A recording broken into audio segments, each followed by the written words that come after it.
Con un fraternal abrazo, como siempre, les saluda a ustedes su amigo José Manuel Marmolejo Delgado en nuestro programa Golpe a Golpe, Verso a Verso de esta gran estación OMV Radio en Ecatepec.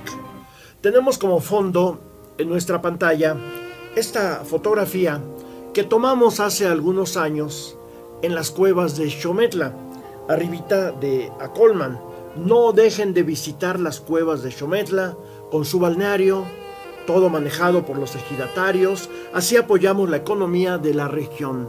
Y desde las cuevas de Xometla, donde seguramente hubo un sitio ceremonial prehispánico, se domina todo el valle de Teotihuacán. Damos inicio a nuestro programa. En nuestra sesión anterior anunciábamos cómo veía en su libro Gustavo Casasola, a Álvaro Obregón.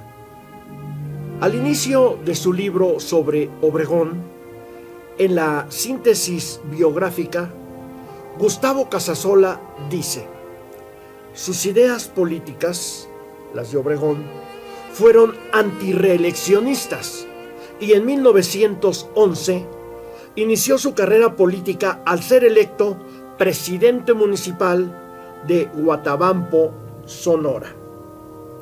Esta información la hemos obtenido del libro Biografía Ilustrada del General Álvaro Obregón, 1880-1970, de Gustavo Casasola.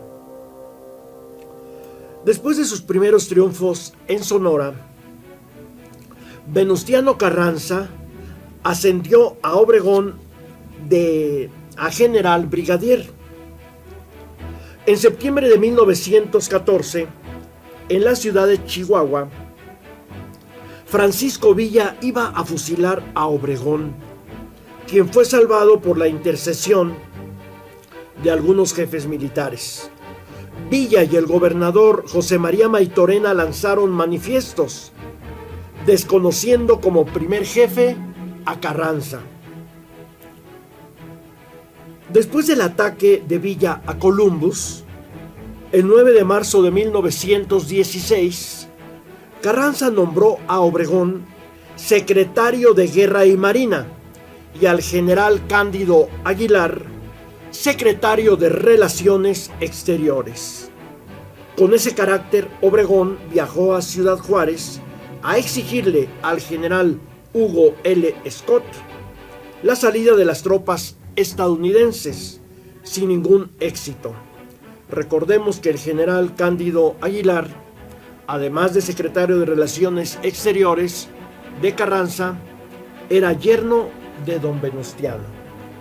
Años después, se registró una competencia entre Carranza y Obregón por el poder político, causando un rompimiento entre ambos, por lo que Obregón fue obligado por Carranza a retirarse a Sonora, a proseguir sus actividades como agricultor. Sin embargo, en el momento político oportuno, Obregón lanzó su candidatura a la presidencia de la República como un gran desafío al primer jefe. El gobierno reaccionó involucrando a Obregón en el proceso por rebelión que se le seguía al general Roberto Cejudo. Recordemos que ese delito, rebelión, se castigaba con la pena de muerte, por lo que Obregón fue citado a la Ciudad de México por el procurador licenciado Pascual Morales y Molina, por la presunta complicidad de Obregón con Cejudo. El 13 de abril de 1919, el general sonorense Obregón huyó de la metrópoli disfrazado de ferrocarrilero, acompañado por el garrotero Margarito Ramírez.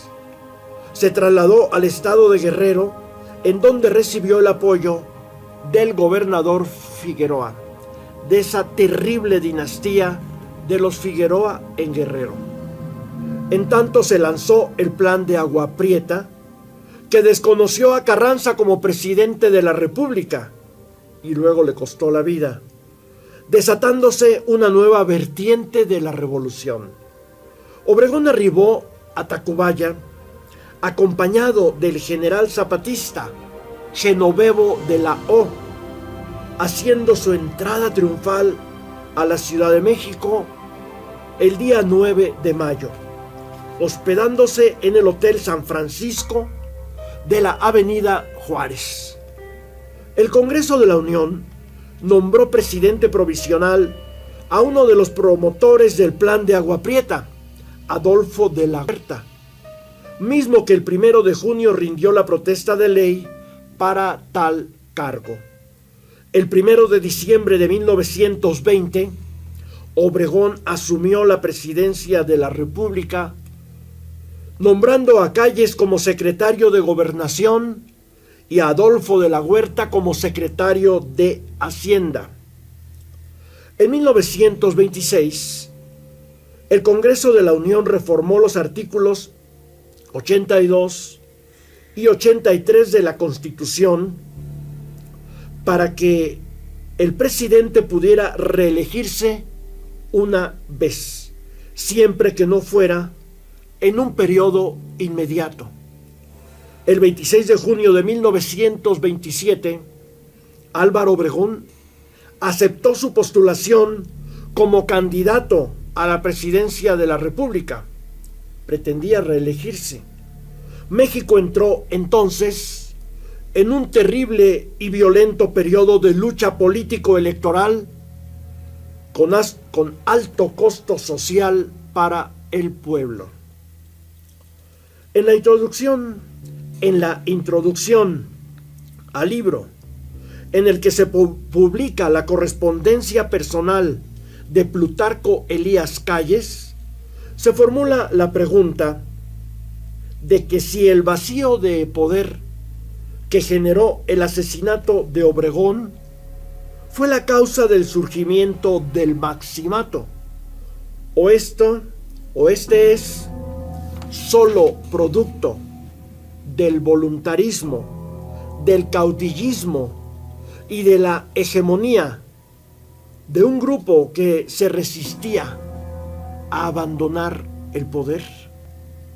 También se indica que el grupo Sonora ya se perfilaba como uno de los núcleos principales que habría de contender en la lucha para suceder a Carranza, mismo que consideraba inapropiados para el país tanto a Obregón como a Pablo González, el asesino de Zapata después. Sin embargo, Obregón, desde hacía un lustro, consolidó su fuerza política, logrando el apoyo de la Confederación Revolucionaria de Obreros Mexicanos, la CROM, del Partido Liberal Constitucionalista, de diversos jefes militares políticos y de los gobernadores de Hidalgo, Michoacán, Zacatecas, Tlaxcala, Guerrero, Sinaloa y Sonora. Calles, desde su aparente imparcialidad en torno a la designación del candidato, desde el puesto de secretario de Industria, Comercio y Trabajo en el gobierno de don Venustiano, buscaba presionar al barón de Cuatro Ciénegas para que se decidiera en su respaldo a Obregón y no a Ignacio Bonillas. Y se esbozó la conveniencia por el general Francisco Murguía de que para los intereses generales del país y para su tranquilidad es necesario que salga de presidente de la República una persona que no sea ni el general Obregón ni el general González. Yo creí prudente permanecer reservado, decía Calles, tanto por la presencia del general Murguía, cuanto porque el jefe se encontraba algo excitado, y me pareció mejor abordar la cuestión política a solas y en el momento oportuno.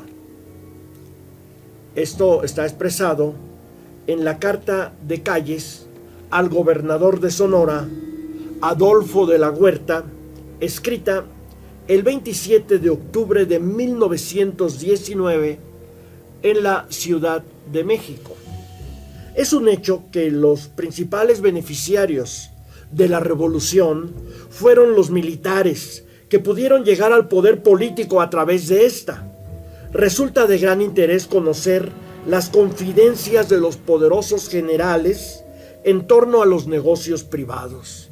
Puedo asegurarte que estoy aprovechando ventajosamente las condiciones que presenta el año, porque atravesamos para dejar preparados todos los terrenos de mi propiedad en el Valle del Yaqui y un lote de consideración que he logrado rentar por 5 años en condiciones que juzgo muy favorables y de tal manera halagador el futuro inmediato de estos negocios que me dan la seguridad de cumplir airosamente con el compromiso que aún me queda con la casa Grace como consecuencia del fracaso de 1920 y otros compromisos más o menos serios que he tenido que crearme para la preparación y el desarrollo del negocio. Cariñosamente, Álvaro Obregón, telegrama en clave, Navojoa, Sonora, marzo 27 de 1925. El texto de este telegrama continuaremos leyéndolo en nuestra próxima emisión de Golpe a Golpe, Verso a Verso, de esta gran estación OMV Radio en Ecatepec. Se despide de ustedes su amigo José Manuel Marmolejo Delgado.